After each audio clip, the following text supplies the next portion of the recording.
Daniel here with Bud's Gun Shop and Range, here to talk to you all a little bit about some of the ATF stuff that we have here in the store, or the ATF process in general. So, if at any point in time you all have questions or anything like that, feel free to just drop a comment. Josh will shout that out to me just that way I can answer those questions as best I can. If not, I will do the best I can to get an answer back to you, because I do know quite a bit about this, but I don't know everything. There's way too much stuff to know everything. But, Class 3. So, what is Class 3? So Class 3 is stuff that's registered as an NFA item, which could be anything from suppressors to short barrel rifles, like here, short barrel shotguns, any AOWs, stuff like that. The fun stuff. So with that, some of the questions I get asked all the time here in the store is, what's the benefit of having a Class 3 item? So main thing is, the Class 3 items give you a chance to enjoy shooting, especially when it comes to suppressors, without having that noise dampening blast that you can get at the end of the barrel. Suppressors are a pretty cool item that you can get for most firearms that you have out there. Like this one, I've got a SBR PS90 set up with one of the Sandrico switchbacks here. But one, you get the added benefit of having that limited noise reduction, because most suppressors will take the actual rounds down to hearing safe levels, which hearing safe levels anywhere from 141 down. But it does also make it a lot more pleasant to shoot, especially putting a suppressor on a handgun. It can limit the recoil that you have on it, and makes it a lot more enjoyable to shoot. That, and it's just cool to shoot suppressors, just because, you know, Hollywood and pew pew quiet. But that's not really a thing. So it's a good benefit to have one. Now, a lot of the times people get turned off, and one of the questions I get asked again a lot is, well, how long are we looking at a wait, and what's the process for doing this? So to start off first, wait times. So wait times, right now our store is averaging, and it's going to be different no matter where you go, is averaging anywhere from 3 months to a year. Now roughly we're getting them back in about 8 months. For anybody that can tell you they can get them back faster as a guaranteed result, they are not telling you the truth. There is no surefire way to make sure that you're getting them back within 3 months exactly. It's kind of, we submit it, it's a guessing game. We're waiting on the ATF. Hurry up, ATF. So, but you're looking anywhere about 8 months. That's normally what we average. That's normally what I'm trying to tell people, is that, hey, 8 months when we have it. Now, I get all the groans and complaints of, oh man, I gotta wait 8 months, I gotta pay all this money, and then I don't get it. Well, I hate to be the bearer of bad news. The Hearing Act is not gonna pass. It was put up once, it was killed, it's been resubmitted, it's not gonna go anywhere. So, unfortunately, this is what we have to deal with. We have to deal with the fact that we have to put suppressors as an NFA item. So, the thing I tell people most of the time is that if you are interested in getting a suppressor, do your research. When you come to a store to see me or somebody like that, go ahead and put it up, buy it. Just because the time that you're like, well, let me think about it, and I walk away and then I come back, guess what? You would have already been halfway through that process of buying that suppressor, and you just wasted a whole bunch of time. So now you got to wait even longer. So, with that, how does this whole process work? So, this whole process works by simply, you choose which item you want, okay? Once you choose which item you want, like this new 36M, which we have in stock, so for everybody that wants a 36M, I got them. So, like this new 36M, so I want to buy this suppressor. Cool. So, now you have to go into an NFA registered Class 3 dealer, which Bud's has got you, we're one of them. So, what you do is you decide to purchase the item. You go ahead and put in the request for it and purchase it. For my local folks, what you'll do is you'll come to me and say, hey, I want to buy this, I'll do the paperwork and everything for you here. Now for my online folks, it takes a little bit longer for you all, just because you have to put the order in with me. And for all of you that order online, I need 3 things from you when you put in an order. Well, 4. First, I need you to pay for it. 2, I need you to verify that you are ordering a Class 3 order, because I will not ship this until you tell me you know it's a Class 3 item. Then I need your FFL that you're picking to send me their FFL license and their SOT license, which they'll know what that is. If you have questions, I can explain to you what an SOT license is. But once they send me that, I can then ship the suppressor to them. Once it gets to them, then they can start the paperwork. Unfortunately, unless you live here in Kentucky and you come to my store, I can't do the paperwork for you. But for my local folks, so you'll come in here, I'll fill out the paperwork for you. I've got a 2-day turnaround time where I take the money from you for the suppressor, I ship it and send it out. So, once that happens, you pay me for the suppressor in store. Okay, there is a $200 tax stamp that goes on the forms. Now that can be done through check, money order, or credit card put on the form itself. That charge is taken anywhere from 3 days to 3 months, however long the ATF decides to do it. They're kind of like kids with Christmas cards. They cut it open, they look for the money, then they throw the rest of it to the side. And then they forget about it for 4.5 months. But once they've cashed that money, that is when your time clock starts, because that's when the ATF has received your item and they are running that check on it. So that's when the time clock starts. So that is how we do the original Form 4. After that, once you've waited your long period of time, I get what's Form 4 letter. So with that approved Form 4 letter, yes, hey, this person can own this Class 3 item, and it's going to be the same for suppressors or SBR. Call from me saying, hey, guess what? You can come pick your new toy up out of jail. Then you get to take it home. Okay, so that's the basic bare bones how to do that. Now, with Form 4s, there's two different styles that you can set it up. First up is an individual, second is a trust. So, as an individual, the way this works is, I'm a buyer, and I want to buy this suppressor. If I set this up as an individual, what this means that me, as a person, I am the only one that can use this item. Okay? Now, when I say use this item, I cannot hand this off to my friend and leave and let them use it. At that point, that is a felony. But if I am there present, I can let them use my suppressor while I'm standing there supervising, because it's still within my control to have this item. So, that's as an individual. Now, a trust. A trust gives you the option to have people that can use the item without you being there. So, for example, I'm just going to use Josh because he's standing here, but if I decide to buy the item and I want to name Josh as a responsible party in my trust, which there's 3 types of people you can name. You have first, which is the settler. I would be the settler because I'm the one establishing the trust. It is my trust. As a settler, I have certain powers that I can do within the trust. I can add items, I can remove items, I can add people, I can remove people, I can do whatever I want to with the trust because it is my trust. The second person would be what I call Josh, a responsible party or a trustee. These are the people that I am saying are responsible enough that they can use my item without me there. Now, responsible parties can add stuff to a trust. They cannot remove it. That is up to the settler to remove the item. But naming them as a responsible party, that says that, hey, I think they can use this suppressor without me being there. Okay, so that means they can take ownership of it and use it without me being there. Now, the old misconception that we used to get all the time was, oh, well, I had to have a trust to bypass the law enforcement agency signature. That is no longer a thing. I no longer require to have a law enforcement agency sign off. All they do is get a notification paper saying, hey, Sheriff, this is going to pop up in your county. Get ready for it. That's about it. That's all that happens. Now, one of the things I get all the time is, oh, well, do I need to have a trust in the event of my death? No, you don't. If you want to in your trust, you can name what's called a beneficiary, which is the third person. The beneficiary is not a responsible party. They don't get fingerprints, photos, any of that stuff. They just get named as in the event that the settler and the trustee die, the beneficiary can take over the trust. But as an individual, if I have kids, say Josh is my kid back there, and I decide that I want him to have the suppressor instead of it going back to the state, because we never want that to happen. So in my will, what I would do is I would name Josh as my beneficiary to inherit this item. What he would do at that point is he would take this item with my will and my death certificate, and he would submit what's called a Form 5 to the ATF. This is them pretty much submitting for ownership of this without having to pay the $200. That's only in the event of a death. Okay, that's not, hey, I don't want this anymore, I'm going to give it to this guy. No, you have to have a death certificate in order to prove that you can't maintain ownership of it anymore.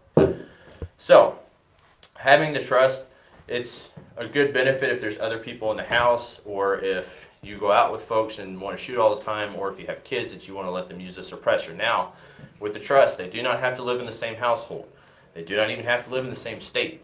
The main thing is as a responsible party, they have to have fingerprints and photos. So if they live all the way in Alaska and you live all the way in Florida, it can be kind of complicated, but not impossible. So, now with Class 3, there's all different types. Like I mentioned before, there's SBRs, which if I take the suppressor off, SBR. There's the actual suppressors themselves. There's short barrel shotguns. There's any other weapons. There's all different types of things that come with it. Any questions so far? No? Okay, cool. There's all different types of things that you can get with it. The main thing is that with Class 3, the most complicated thing we run into all the time is that the paperwork has to be done correctly. Now, there's all different types of companies and stuff that say they'll do paperwork and stuff like that. Just be careful of who you're going with that, just because sometimes they can not do it right, and that can cause a lot of problems. Just because if you send your paperwork back and it has to get kicked back for correction, that's more time that you're wasting. So just be aware of that. Now, one of the things we hear all the time is, Silencer Shop does all this types of stuff with their suppressors and stuff online. They are a good source. As far as I know, they're a good source. They do all the same stuff that we do here. The main thing is that there's obviously a different charge for it online there. We are working here soon that we're going to try to make paperwork easier for some of our folks that are online.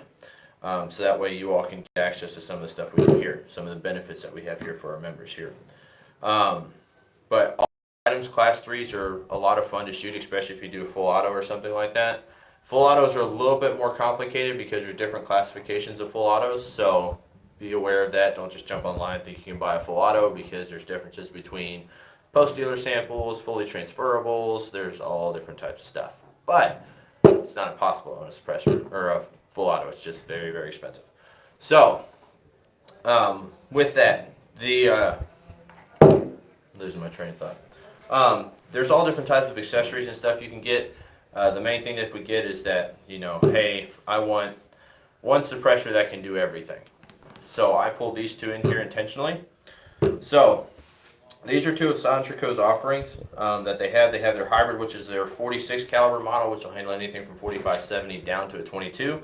Then they also have their new Omega 36M, which this one's rated all the way up for 338 Lapua, and it's modular, so you can shorten this stack down and make it a smaller can. But there are some other suppressors that are out there. The main thing is that you have to be aware of is what's called a pressure rating for a suppressor itself. I don't throw everything everywhere. Woo! But different suppressors have different pressure ratings. So, for example, some 9mm suppressors will handle 300 blackout, but only in the subsonic variety. Some of them can't handle the supersonic blast that comes through it because it's too much pressure. So you have to be aware of that when you're looking for a suppressor. Luckily, though, the market is starting to change where they're kind of listening to their customers and saying, hey, our customers, they have to wait a year. And instead of them buying 5 suppressors, which we know none of them are going to do, why don't we build one can that can do a whole bunch of stuff? So most 22 manufacturers now, like again, this one right here, this one will handle 5.7, 22 mag, 17 Hornet, all different types of weird varieties, but it'll handle quite a bit of stuff that you can put through it. So a lot of the manufacturers now are starting to get to this model. Also too, with some of these suppressors, you can go smaller in caliber, but you cannot go bigger. Now what I mean by that, if I had a 45 suppressor, okay, obviously I can run 45 through it.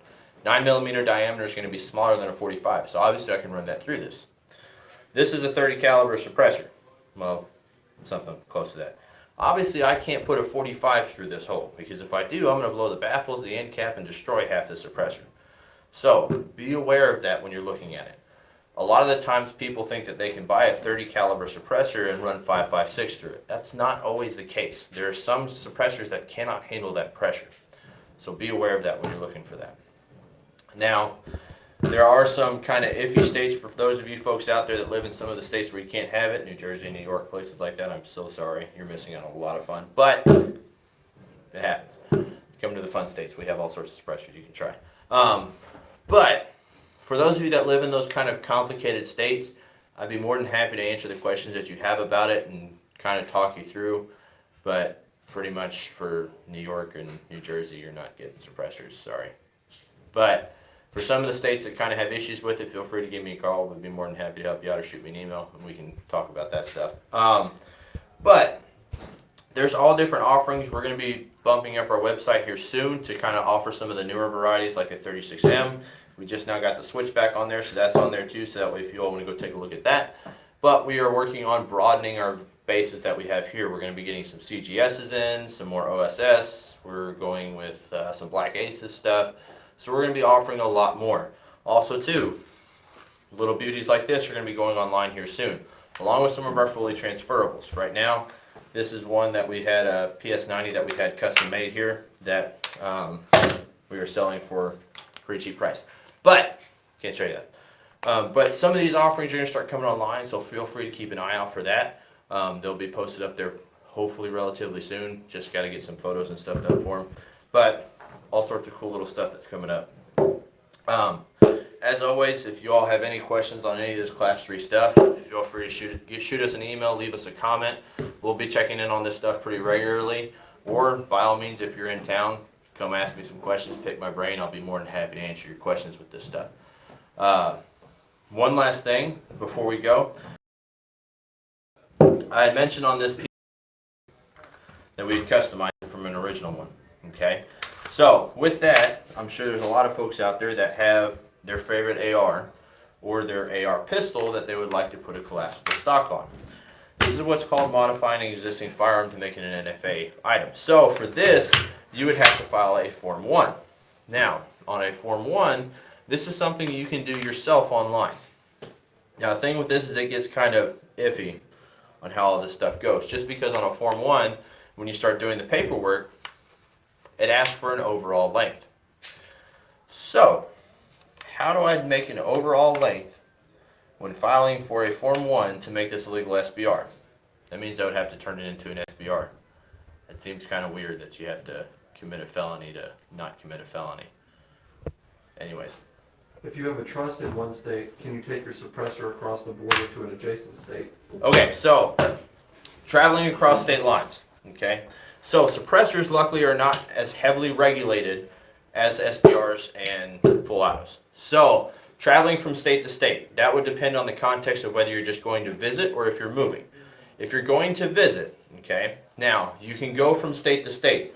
Normally the ATF says that you need to file some type of paper to another.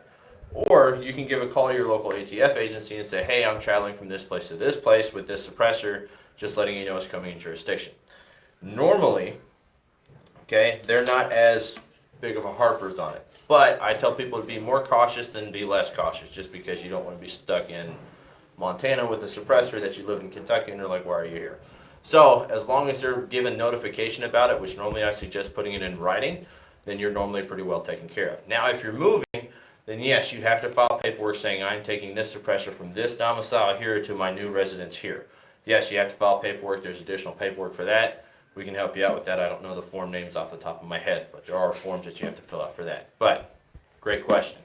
But if you're going from trust location to trust location, so if there's two people in the trust, I live here in Kentucky, Josh lives in California. Never mind, California would never let that happen. Yay, California. Josh lives in Texas. And I filed the paperwork originally saying he lives in Texas. So Texas is already aware that that suppressor could come there. So then there's no issue with that going from back and forth. But again, that's all on how you get it there, which airports are normally not that bad with suppressors anyways. But, good question on that. I was talking about Form 1. So, putting the Form 1 paperwork together can be kind of difficult, just because in order to fill out the paperwork correctly, you have to have the overall length. Now, when it's asking for an overall length, it's asking from the stock and its fully extended configuration to the end of the barrel. Now, with the end of the barrel, it's asking the actual end of the barrel, like right here. I don't have a muzzle brake on this device. So, right now, if you had a muzzle brake that was pinned and welded on, obviously that cannot be removed. That would be the portion that you would measure the end of. This one, since I don't have anything, this would be my end point right here. So I would measure from down here all the way up to this part right here. That's my overall length. If I had an extendable stock, I'd extend it out, end of that, all the way up to that. Okay? So, I think that's kind of complicated that you have to commit a felony to not commit a felony, so weird. But, that's how it is. So, with a lot of these suppressors, there's all different types of accessories and stuff that are out there. So with a lot of these newer ones that are coming out, these are rated for both rifle and handgun calibers. So there's all different types of accessories you can get, from ASR mounts that we have here to different pistons. Now, pistons, there's all sorts of videos out there about them. If you all want to, we can cover accessories and stuff here in a video. Just leave us a comment and we'll cover whatever stuff you want to. Also too, if at any point in time there's other stuff you want us to cover in these seminars, feel free to drop us a message or something like that. We will do it, just because we like doing this stuff, so we put all the information out there. So, there's all different types of accessories you can get. As from suppressor covers to different pistons, ASR mounts, muzzle brakes, all different types of stuff. Now that's up to you all if you want them all. It's just dependent on you. Most of the time the suppressors will come, for the majority of them, with enough to mount directly on a certain type of rifle. Now with the Omega 36, it doesn't have any muzzle brakes, so you'd have to buy those, but the hybrid has a direct thread mount, so you can mount it directly on some certain thread pitches. But, good question. So there's all different types of accessories. The main thing is just paperwork and kind of talking with the ATF and figuring out how to work this the right way. But again, as I said, this is just kind of a brief synopsis of what the different type of ATF things that you can get. I get all sorts of questions all the time, but I can't think of any of them to save my life right now. I'll probably think of them later. But there's all different types of questions, so feel free that if you didn't manage to get into the live chat and talk to us here directly in the store, drop us a comment later. We'll go through and we'll answer those. I will try and answer them myself. If not, Josh will ask me about it later and I'll answer those. Or just give us a phone call or shoot us an email here at the store. We'll be more than happy to help you all out. But again, this is Daniel with Buzzgun Shop and Range, talking to you all about suppressors and stuff, but we look forward to seeing you all out there on the range.